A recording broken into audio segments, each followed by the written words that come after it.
Hi, thanks for watching episode number 98 of the Doctor Podcast Cykiert Files Show, and I'm Dr. Robert Cykiert, as usual, your host. We appreciate you tuning in, and please subscribe and follow Doctor Podcasts. And if you like this episode, and I'm sure you will, please click on that like button and also repost it and share it with your friends and family and colleagues and coworkers. I'm sure they'll like it as well.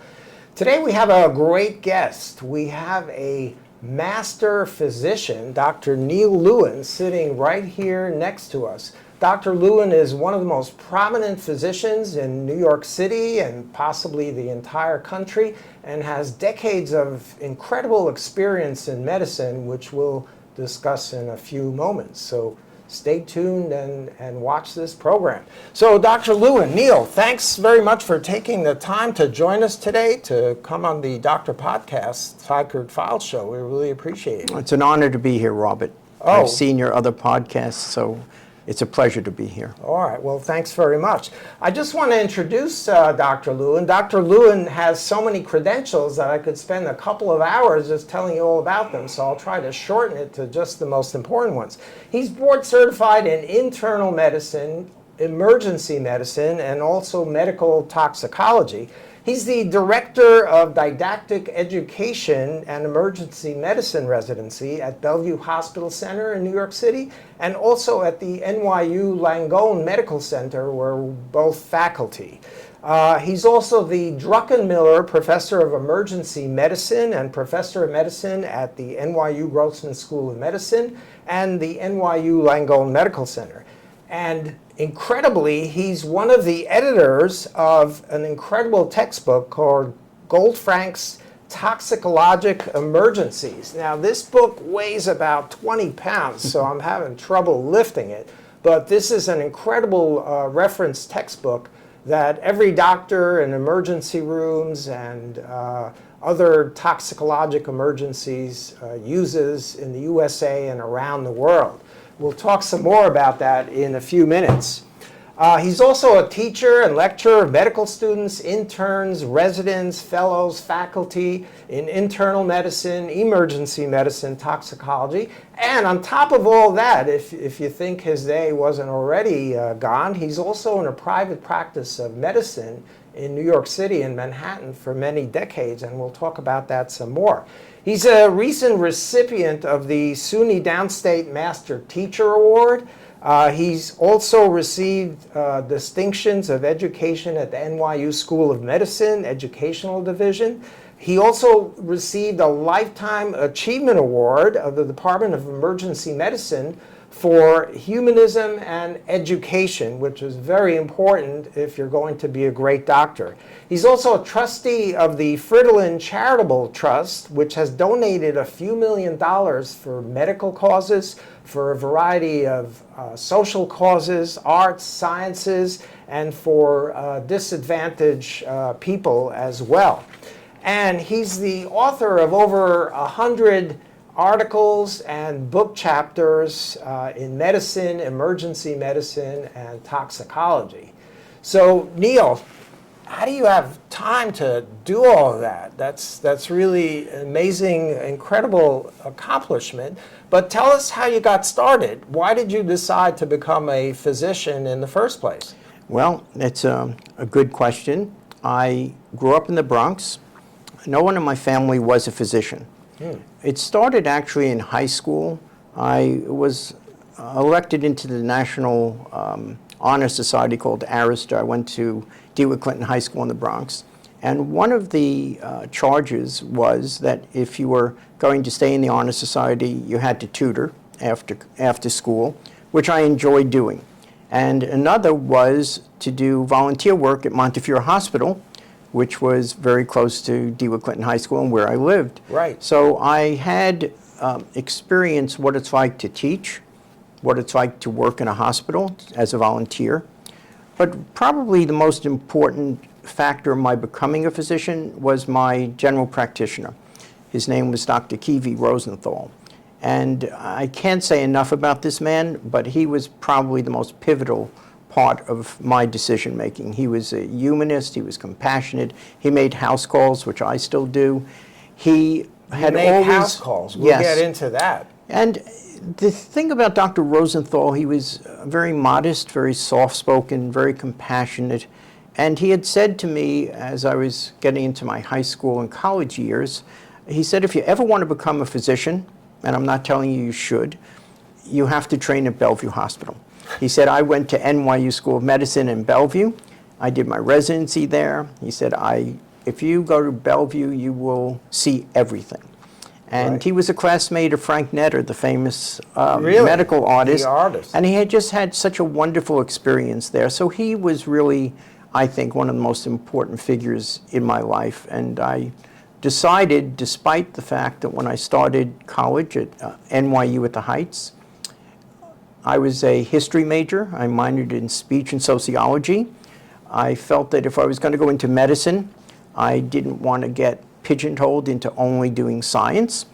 And so I took the bare minimum of science courses. I will tell you I didn't have a love of physics or chemistry. I knew I had to take it. Right. And I was very fortunate. I had been able to publish a paper in college on laser safety for the United States Navy and designed a lab for laser safety, which was pretty novel at the time. Right. And so having to put myself through college, and medical school was very expensive, I was very fortunate. I applied to SUNY Downstate and fortunately was accepted and had scholarships and loans and had just a wonderful experience. And I wanted to be there in particular because it was affiliated with Kings County Hospital, a city hospital very analogous to Bellevue. Right. And I also rotated through Coney Island Hospital, and it was an incredible experience, just absolutely incredible. It's interesting you say that because many of the doctors I've interviewed so far have told me the reason they became physicians was because of their pediatrician or their first doctor that they met when they were little kids, which inspired them then Yeah. to have a medical career. So what got you interested in becoming an internist or specializing in internal medicine once you finished medical school and did your residency? Well, when I was a student at Downstate, as you know, we rotate through the various specialties. I was still in awe of Dr. Rosenthal, who Right. was my general practitioner. And the closest to general practice in those days, there really wasn't a GP residency, it was internal medicine. And so when I rotated through internal medicine, by dint of luck, I also, as part of that rotation, rotated into Kings County's emergency department, where I got my first experience with emergency medicine, which was not really a specialty back then. It didn't really become known as a specialty until the late 70s. Although the first residency may have been in the early 70s, it really hadn't found a place yet in medicine. So that was a very enlightening experience to see patients who were very, very ill and undifferentiated. And that fascinated me because I do love to be a detective, a medical detective. And internal medicine is like that, but emergency medicine has the advantage, if you enjoy this, of seeing a patient who you don't know, completely stranger coming in with almost anything. And that's one of the, I think, most exciting parts of emergency medicine is to be challenged like that. Right. As an internist, I love doing what I do, and it's longitudinal care, so it is totally different. And that, to me, is very important since I take care of grandparents, their children, their children's children. So I enjoy both. I was very lucky. I was able to pursue my career in more than one specialty. So you like being a Sherlock Holmes of medicine, basically. One of my favorite authors was Arthur Conan Doyle. Yes. Right. And so then you became interested in emergency medicine and you did additional training in that? Well, what happened was, as an internal medicine resident at Bellevue and NYU, during our second year, we rotated through the emergency department at Bellevue. And I really enjoyed it. And when I graduated in '77, I had applied for a job working in the emergency department as well as starting a private practice. So I divided my time. And I really enjoyed it.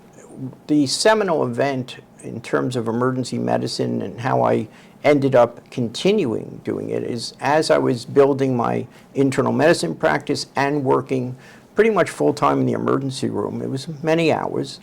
Dr. Louis Goldfrank came from North Central Bronx in 1979. The originator of that book that I just showed a few minutes ago. That's right. And he was a major mentor and role model. And so in 1979, he came from North Central Bronx as the director of the emergency department. And he saw that I was interested in toxicology because we were seeing a lot of substance use disorders, a lot of alcohol use disorders. And I loved pharmacology when I was a medical student. The chairman of pharmacology at the time, his name was Dr. Furchtgott, who went on to win the Nobel Prize. Really? Yes, he was the one who discovered nitrous oxide, or endothelial relaxing factor. He had asked me if I wanted to do an MD PhD. I wasn't very politically savvy at the time, and I said, no, I want to be a real doctor, or something, something that I really would. I look back at, and I didn't mean it that way, but nonetheless, I love pharmacology and I love toxicology. And when Goldfrank came, he had already written a very tiny book, its first edition, with another person up at Montefiore, North Central. And then he had asked me, would I be interested in being an editor on the second edition? And going forward now, almost 50 years, we have now submitted our 12th edition, and we went from about a 100-page little textbook to about a 2,500-page major textbook. And it's been a growing experience. So that enabled me to get involved with medical toxicology, which is a great part of, frankly, internal medicine as well as emergency medicine. Drug interactions, patients being exposed to a lot of toxins. Part of what I do in internal medicine, I enjoy preventive medicine. And so it's very important to have that knowledge base. Right. And so it all fit together. It's all interrelated. Right. And how did you become faculty at NYU, or why did you choose NYU as opposed to going back to downstate and Kings County? Yeah. Well, Dr. Rosenthal, who had influenced me, once I finished... I hope, Dr. Rosenthal, you're watching this. I wish he was. I think that after I had done my medicine residency, I fell in love with Bellevue and NYU. It was everything I hoped it would be. It's not that I felt the downstate was not offering me a great opportunity. I thought of staying there. But frankly, most of the faculty at SUNY Downstate trained at Bellevue NYU. Wow. They became chairman of medicine. They became chairman of rheumatology. Hugh Carroll, who was another incredibly famous electrolyte and acid base expert, trained at Bellevue NYU. And when I went for my interview with the dean of students, and he knew I wanted to go into internal medicine, he said, I really think if you're going to go to any place, you should go to Bellevue. So it was sort of like a deja vu. He said, I trained there, so many of us trained there, I think you would love it. Let's hope you can get in. And so I placed my application in the match, and I was very fortunate to get into the residency. Wow, that's great. Tell us about some of your mentors. You mentioned Dr. Goldfrank. Who else at NYU? Well, I was very fortunate because as an intern and resident, I had such incredibly great clinical teachers. I had Tony Greco. Saul Farber used to make rounds as the chairperson. There were so many people, Jerry Lowenstein, who was a brilliant nephrologist, David Baldwin, a nephrologist. There were just so many people who I was in awe of. They were incredible, and they were wonderful teachers, and they were wonderful people. They really loved what they did. They were assigned to run rounds, but they really enjoyed what they were doing and got me involved and excited. Wow, that's amazing. Dr. Farber eventually became dean of NYU. Dr. Farber, when I applied, Dr. Farber was already the dean. He was already the chair of medicine, and he was very influential in the field of medicine nationally and internationally. And he also had a co-chair, and that's Dr. H. Sherwood Lawrence, who actually discovered the transfer factor, and he was a co-chair. And he was an incredible infectious disease and immunologist specialist, and he too was a wonderful teacher and a wonderful mentor. I'm leaving out so many people because I don't even remember how many people influenced me, but I would say that it was an incredible experience. And I think it had a great impact on my wanting to emulate them, to be a clinician at the bedside, but to also be a teacher. And when I was a medical student at Downstate, the dean of students asked if I would volunteer to teach unwed pregnant teenagers about health. And so I worked in Fort Greene as a teacher, if you will, on Wednesday afternoons, teaching young women who are going to give birth about health and hopefully how to stay healthy and keep their children healthy. So that was one of my first teaching experiences, but also I volunteered at the St. Mark's Free Clinic. The free clinic movement started really in the 70s in San Francisco and in New York, so I worked at the St. Mark's Free Clinic as a volunteer and met some incredible people. And interestingly enough, I did that in my third and fourth year, and through my internship as much as I could, many of the people who volunteered there were from either Bellevue, Metropolitan Hospital, Kings County. There was a common thread there. These were people like myself and Dr. Goldfrank and many others who really believed in the city hospital system, in public health.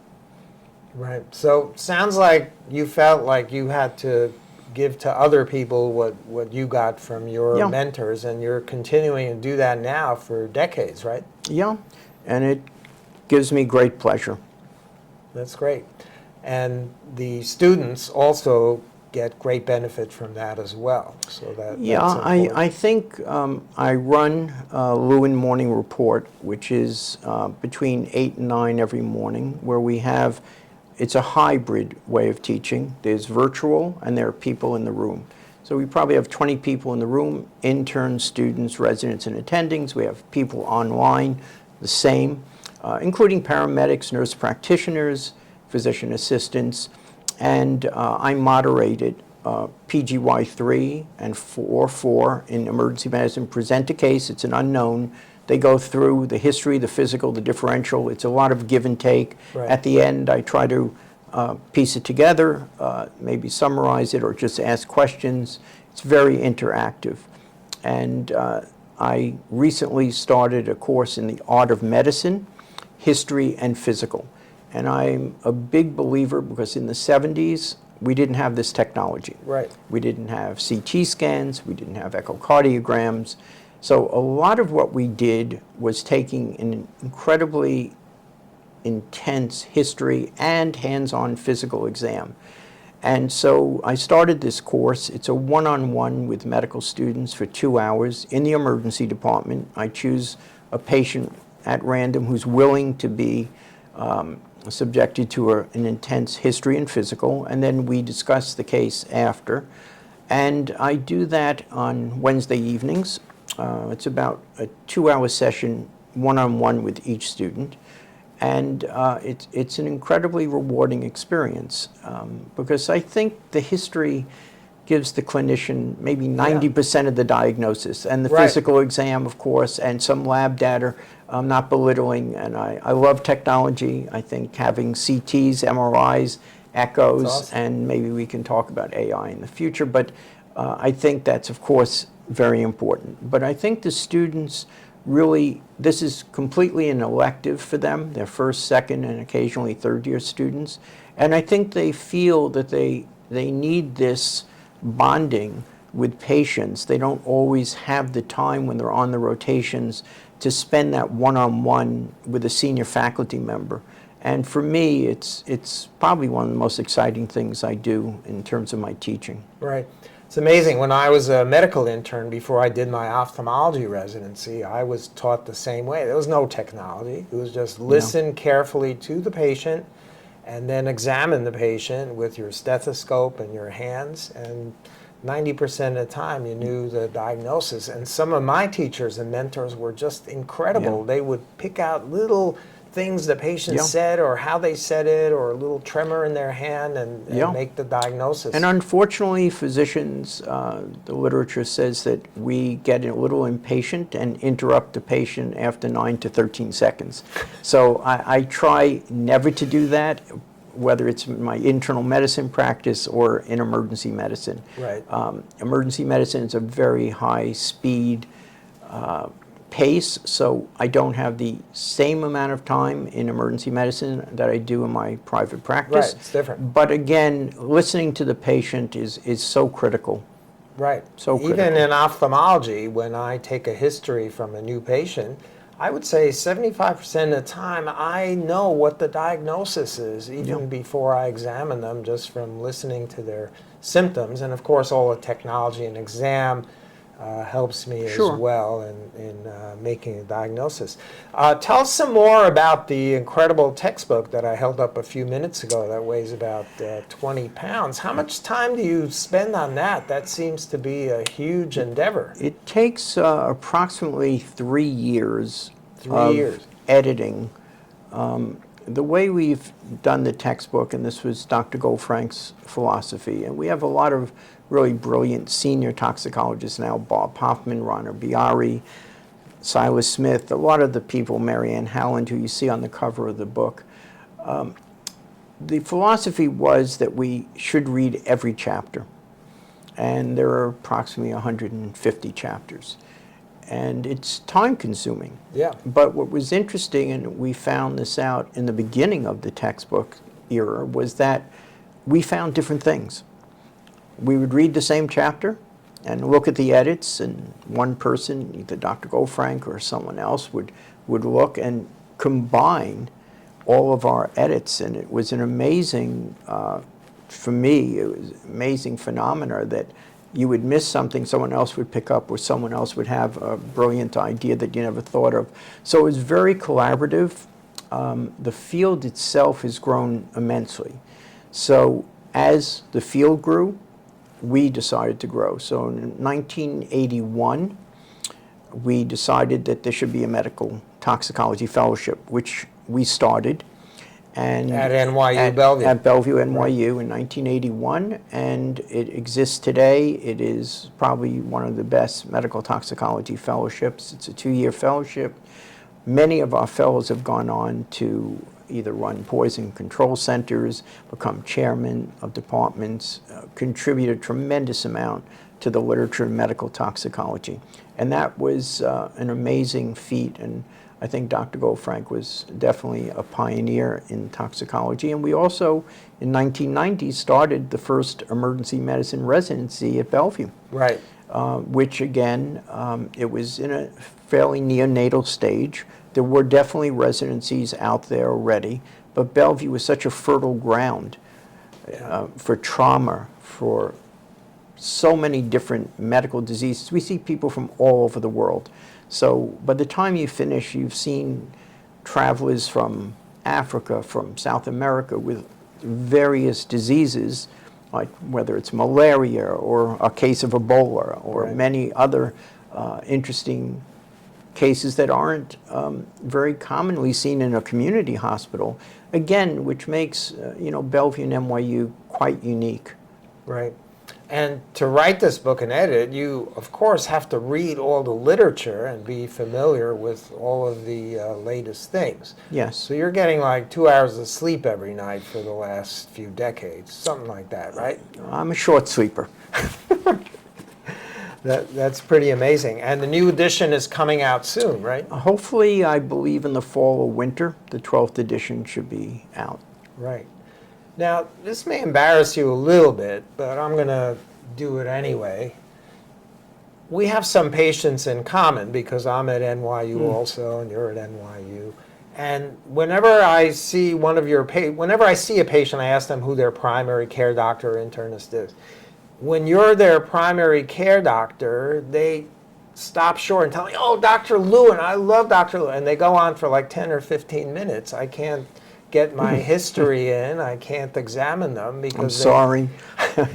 they spend all this time Yeah. telling me about you. And that's why I wanted to interview you, because you're the most popular doctor I've ever seen. I have many physicians who send me patients, but your patients really love you and No, thank you. rave about you. Why is that? What's your secret? I had an advantage.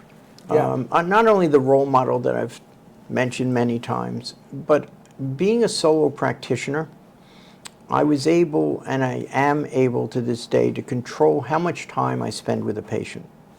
I don't feel rushed. So if I am seeing someone for an annual exam, it takes me 45 minutes to an hour. If it's a follow-up exam, a half hour probably is the minimum. So I didn't have the pressure of having to see a volume practice. And as a result, I bonded, I think, very well with the patients, and I think we felt comfortable with each other. I would say almost every one of my patients has my cell phone, my email address. I do make house calls for patients who... You do? Yeah, I have some patients who are really impaired. They may have severe Parkinson's. Sometimes the weather is really just so terrible outside. Yeah. It really isn't an effort. I have my original doctor's bag from 1970, which is very tattered, but nonetheless it holds my equipment that I need. And interestingly enough, even though I'm in emergency medicine, I try my hardest never to send someone to the emergency room if I can basically help them outside of the emergency room. So rather than after hours getting a phone call and someone saying, go to the emergency room, because a lot of patients unfortunately use the emergency room as their primary care venue, and that isn't good for the emergency department. There's a lot of wait time and overcrowding. And so by my being available to the patients, being able to, they can FaceTime me to show me something. So if they're worried about a rash and they're in a lot of discomfort, maybe zoster, for example, and I can see it and tell them what to do, I'm sparing them the need to go to the emergency department. And I think that sort of relationship fosters people feeling that you care about them, and hopefully most of us do it. I don't think I'm that unique. I really don't. I appreciate the praise, but I'm sure there are many physicians out there who definitely care for their patients and care about their patients. No, because I've had patients tell me how you saved their parents and did all these things. You've partially answered my next question. I understand that you've been responsible for a significant amount of donations to NYU Grossman School of Medicine and the Langone Medical Center from your patients. Yeah.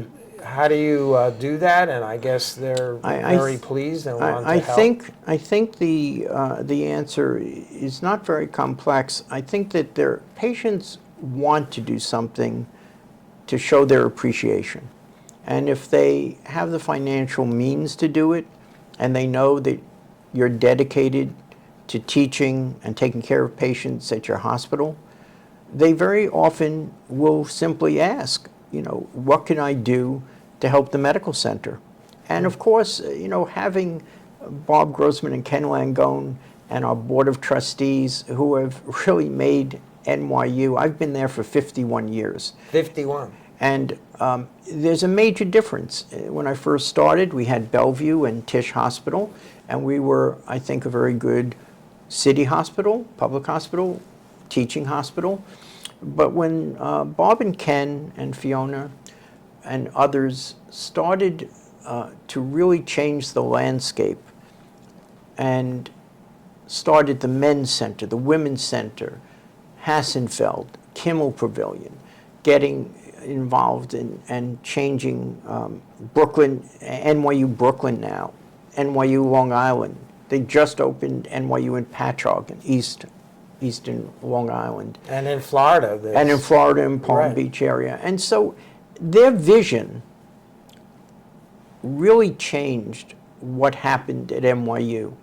I think that honestly, it's not because I'm there, but I truly do feel it's one of the top medical centers in the country. And they just never rest. Ken and Bob and the trustees are always looking to do more and to make it better. And I really admired the fact that they were able to convert what was a great city hospital and a great community hospital or academic hospital. What is there now is just unbelievable, including the Perlmutter Cancer Center. Right. They're just, to me, it's amazing what they were able to do in such a short period of time. Right. You know, it may have been 10 or 15 years, but that accomplishment in that time is absolutely amazing. Right, and I think the medical school is now ranked number one it is. in the country. When Yes. Dr. Grossman and Mr. Langone got there, it was ranked, I think, 20 or 30. Yeah, I used to interview, I was on the admissions committee, and I will tell you the students that apply to our medical school are unbelievable. They just are. And it's more than just their GPA and their MCATs. They look for students who are going to be givers, students who have done more than just medicine, very mature students, and it's a very competitive process.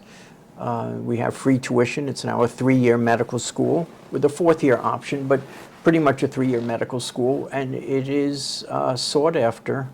And I will say, since I do teach these students, it is an impressive group of young people. The free tuition also helps to attract the Yes. top candidates in the country, right? No question. No if question. you could go to Harvard and pay $100,000 a year, Yeah. or go to NYU for free, and Yeah. NYU's ranked number one now. Well, that was, again, Bob and Ken's and the trustees' idea. Right. It was a brilliant way of attracting great students. And I think these students will become leaders. I really do. From what I can see with my interactions with them, they're really phenomenal people. Right, and I heard Ken Langone is retiring and as the head of the Board of Trustees, and Yeah. Fiona Druckenmiller Yes. is going to be... Quite an accomplished person that she is, and she was the co-chair with Ken. And, I'll miss Bob being the dean and CEO. He's I think he'll be incredibly- back. He'll be doing Well, something. we hope so. But, I am sure the search committee will find someone who will be able to carry the baton to the next level. That's great. Tell us about the Fridolin Foundation. I mentioned earlier about its donating money for various medical as well as social causes. Yeah, as a trustee of the Fridolin Foundation, we only now have 4 of us. We had 6, and unfortunately 2 died. So there are 4 of us. And what we do is we receive grants, whether it's from Mount Sinai, NYU, Columbia, from various medical centers. It doesn't have to be in the New York area.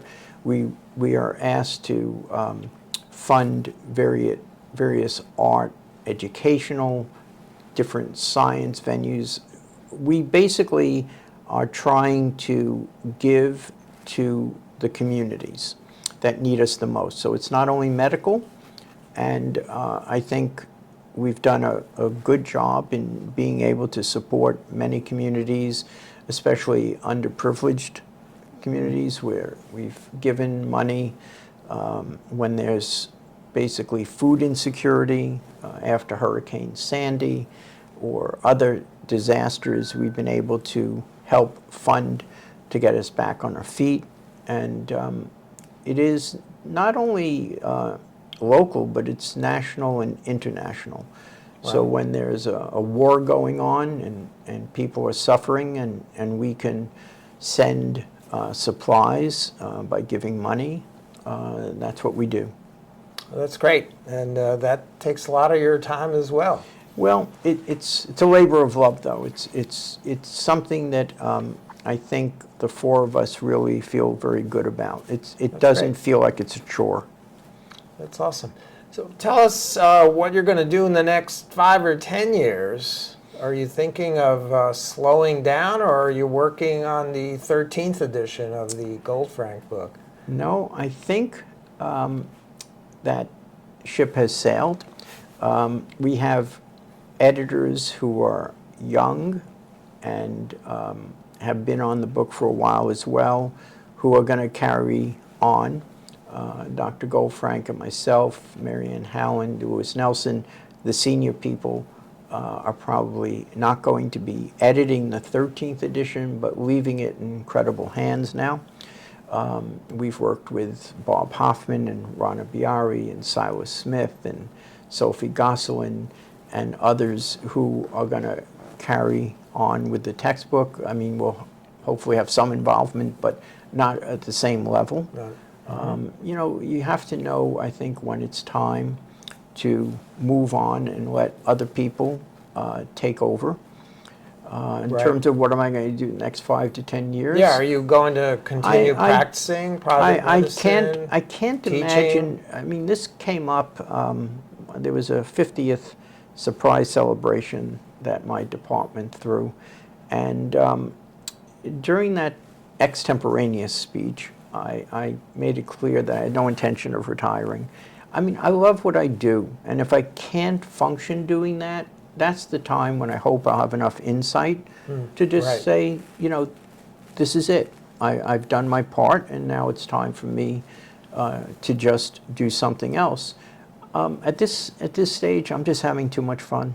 Right. I mean, I'm excited about going to work, and that's awesome. I don't it's not think work; it's like a hobby. Yeah, and to be honest with you, I think I hope that my children, who are both physicians, and my daughter-in-laws, who are both physicians, a lot of doctors in the family. There are 5 of us now.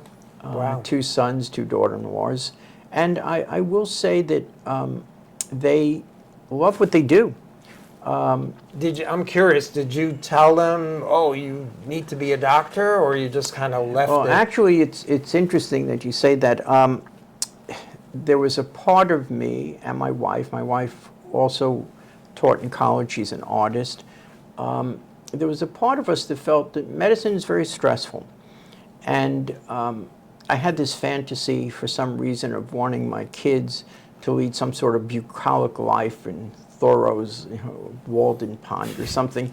And so they went to college at Bates College up in Maine, which is far from a pre-med factory. Very few kids who graduate go to medical school. So in a way, our fantasy, my wife and myself, was maybe they would choose something that may be less stressful, or certainly didn't want them to have to feel they were going to emulate what I do. And for whatever reason, they both took a year or 2 off after college and then applied to medical school. And now my older son, Jesse, is the vice chair of dermatology up at Mount Sinai and the chief of Mohs surgery. And he's an associate professor there, and he's very involved, both clinically, doing research, as well as lecturing. He just came back from Florida, where he gave a lecture. And my other son, who I give incredible credit to, Justin, is a full-time assistant professor in clinical liaison psychiatry at Bellevue. Wow. And it is, as you know, I am sure that Bellevue's psychiatry department is an incredible department of very long history from the 1700s. Right. And I admire the fact that he can actually deal with the amount of stress, because I see the patients in the Bellevue emergency room from the medical side that we admit to psychiatry, and he loves what he does, and he feels when he can get someone organized who is having a psychotic break and help them, there's nothing he enjoys more. So he's full-time at Bellevue, and I get to see him because occasionally he'll come down to the emergency department when we have an admission for him, so I get to see him quite often. Wow. And our 2 daughter-in-laws, one of my daughter-in-laws is the Associate Program Director of Women's Imaging at NYU. and so she does a lot of biopsies, mammography, MRIs, and she loves teaching. And my other daughter-in-law is a hospitalist at Weill Cornell Internal Medicine, Wow. and she was a chief resident actually at Bellevue in primary care. So it's an interesting mix. They all Right. get along. They all have totally different interests, and I think the And most they all important follow their father's footsteps. well, that's true. Right. But I will Even the daughter-in-laws. yes, that's right. Who didn't know me? So, Right. So there must be something more to it than just environmental. Right. That's great. So I want to talk a little bit about AI. You know, AI is in the news every day now. It's a pretty incredible thing. I'm glad you brought that up because not being a techie, for me it was a big transition when we went to electronic medical records. Right. Or all the technology and having to learn on site. I didn't know, I wasn't trained to read CTs, MRIs, or echoes. I had to learn from experience, from watching and taking some courses. But at the end of the day, when AI came onto the field, my first thought was I had some concern. Not that it was going to replace physicians, but would people start to rely on it and give up that history and physical exam that we talked about and rely on it too heavily? I will say now I am embracing it in the sense that when I run Lewin Morning Report and those cases are presented, what we do after the morning report is over, we go on to AI and we put in the history, physical, lab data of the patient presented, and then we generate a differential as AI would suggest. Right. And we also generate about 10 board-like questions related to the case.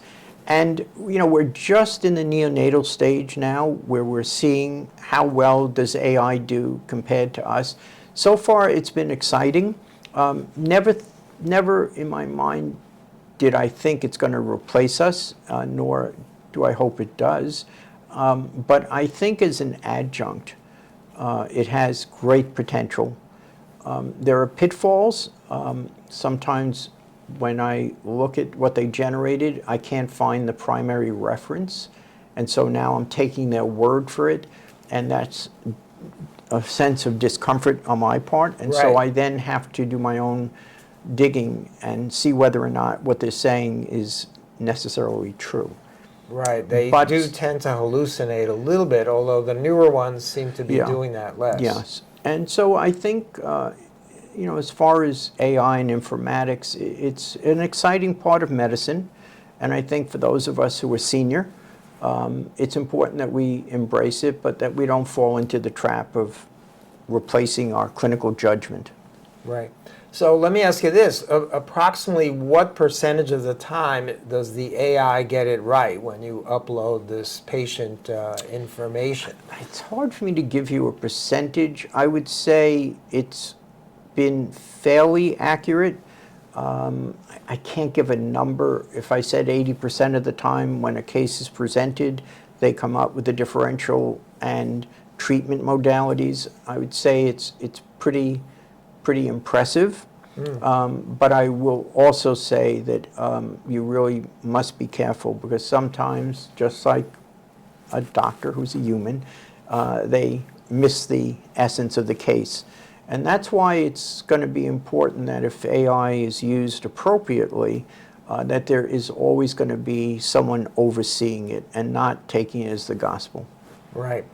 I've uploaded some medical images to Grok 3, which is the AI that's run by Musk and his XAI company and X. And I've uploaded medical images without telling Grok that it's a medical image. I just upload, for example, a PET scan of the heart, and I just said, "What's this?" And in 3 seconds, Grok tells me exactly what's there, makes the diagnosis. I've uploaded visual field tests from ophthalmology. I've uploaded rashes. I've uploaded histologic specimens.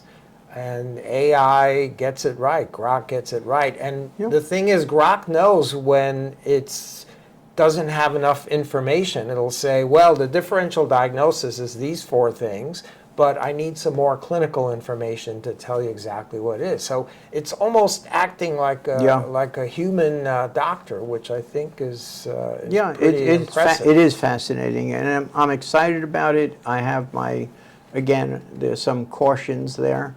I also don't want AI to start writing people's term papers and doing their homework. That's already happening, I've heard. I think, again, like any sophisticated modality, there's going to have to be limitations, and hopefully people will use it appropriately.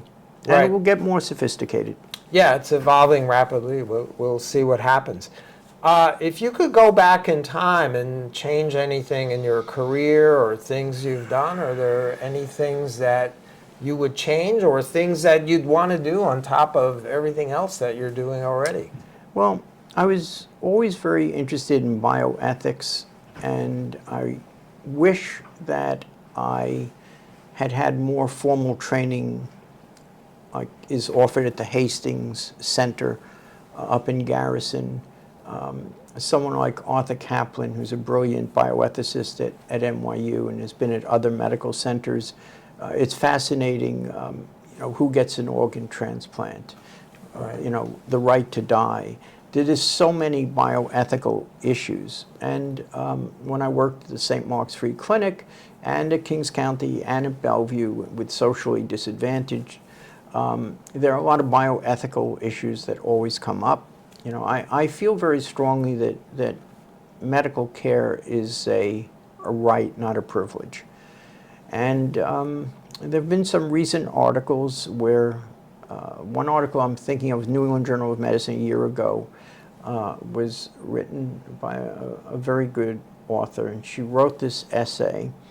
And her question was, is medicine a calling or is it a job? And she looked back at my era in the 70s when medical students were fighting for medicine being a right, not a privilege. And then she looked going forward to now. This was published a year ago. She's from Harvard. And I think that one of the things she comes up with is that the medical students and young physicians now are under a lot of stress. They have a lot of loans. They have a lot of hurdles to cross. The pandemic was very painful, and other pandemics like the AIDS was as well, but of recent COVID. And her perception was, she's not sure what exactly calling means, but she did feel that some of the younger physicians, by definition, have to view what they're doing as a job. It was not a negative statement. It was just, there's a lot of corporate America now in medicine, whether it's dealing with insurance companies and fighting for your patients to get certain tests done. These are great barriers for younger physicians that we may not have faced when we were in training. May have been because many of the things were not very expensive that we were even ordering. Right. So I think that basically it's important for anyone going into medicine now to have their eyes wide open and to really feel like this is something they want to do. It is a profession. I don't like to think of it as a job. It's not that many of us or all of us do have jobs. I mean, our job is to take care of patients. But I like the concept of a calling, of that professional calling that people, I hope, going into medicine or any health field, I hope they have that. And it's not to say that people going into the legal field or teaching, I'm hoping that they too feel that they have a calling. And I think any young person going into medicine now should feel that desire to be a caring human being and to have close relationships with their patients, which again, in an era where maybe volume has become very important in order to survive, it's going to be something they have to fight. So maybe it's a combination of a job and a calling. You Yeah. can't really separate them I think completely. I think that really at the end, really what she came up with was exactly that conclusion, that you're not going to be able to be such a purist. You're going to have to do both, and you just have to hope that your heart is in it and that you really love what you do, because there's nothing worse than an unhappy person at a job they just don't Right. like.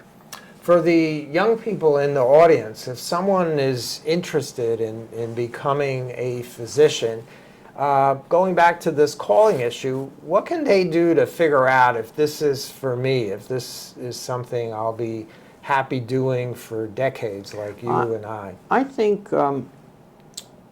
what prompted me to love medicine, it was a role model, a physician who was taking care of me and my family, but also the volunteer work that I did at the hospital at Montefiore.